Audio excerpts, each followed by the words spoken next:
అంటే పార్టీల పరంగా ఈ సిస్టమ్ బాగానే ఉంది సార్. మరి జగన్మోహన్ రెడ్డి గారు ఏం చెప్తున్నారు, అసలు నేను ఇచ్చినటువంటి సంక్షేమం నేను ఇచ్చినటువంటిది ఎవ్వరూ ఇంతవరకు ఇవ్వలేదు, నన్ను నమ్మండి, నేను సిద్ధంగా ఉన్నాను, నాతో పాటు మీరందరూ సిద్ధంగా ఉన్నాను అంటున్నారు.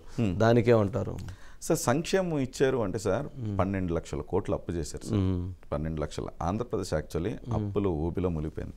ఆ సంక్షేమం ఇవ్వటంతో పాటు వాళ్ళ నిత్యావసర వస్తువులు ఎలా పెరిగిపోయినాయి అనేది ఆ సంక్షేమం తీసుకున్న వాళ్ళకే తెలుసు.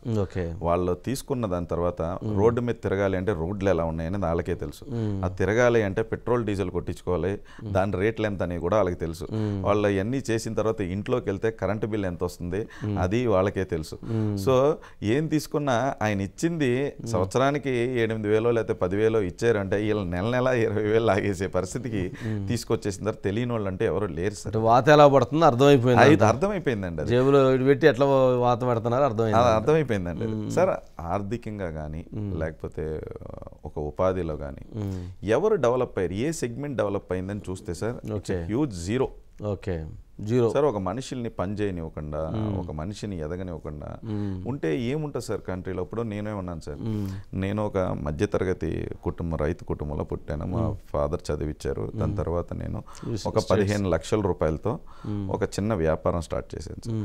సరైన టైంలో సరైన ఒక 15 లక్షలు పెట్టుబడి ఉండటం వల్ల నేను సుమారు 25,000 మందికి ఉపాధి కల్పించి అందులో 1,200 మంది మహిళా వ్యాపారవేత్తలను తయారు చేసి ఓన్లీ టీ టైం ద్వారా సార్ ఇచ్చినప్పుడు అంత అంటే ఒక ఎంతమంది యువత ఇంకా ఎన్ని ఐడియాలతో ఉంటారండి. అందుకనే పవన్ కళ్యాణ్ గారు ప్రతి ఒక యువతకి అంటే ఒక నియోజకవర్గానికి ఒక 500 మంది ఆర్థిక ఇది కూడా సపోర్ట్ చేయాలండి, ఫైనాన్షియల్ సిస్టమ్ కూడా సపోర్ట్ చేయాలి. కాబట్టి సంవత్సరానికి సరైన టైంలో ఒక యువతకి సరైన ఉన్న ఐడియా ఉన్న యువతకి 10 లక్షలు ఇస్తే 500 మందిలో 10 మంది క్లిక్ అయితే చాలు. ఎంత రెవెన్యూ సృష్టించచ్చు సార్, ఎంత రెవెన్యూ సృష్టించచ్చు సార్, ఎంతమందికి ఉపాధి కల్పించచ్చు, ఎంప్లాయ్మెంట్ ఎంతమందికి వస్తుంది. అలా నువ్వు క్రియేట్ చేసింది ఏంటి సార్? ఎవరికి ఇచ్చావు?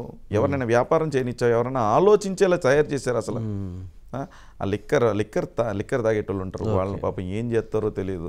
ఆ సోషల్ మీడియాలో అది వీడియోలు చూస్తే భయం వేస్తుంది అసలు. ఆ ఇంగ్లాండ్ ప్లేయర్స్ అది పాపం ప్రెసిడెంట్ మెడల్ దగ్గర నుంచి మొదలుపెట్టి క్యాపిటల్ అంటాడు, రకరకాలు వచ్చేసినాయి.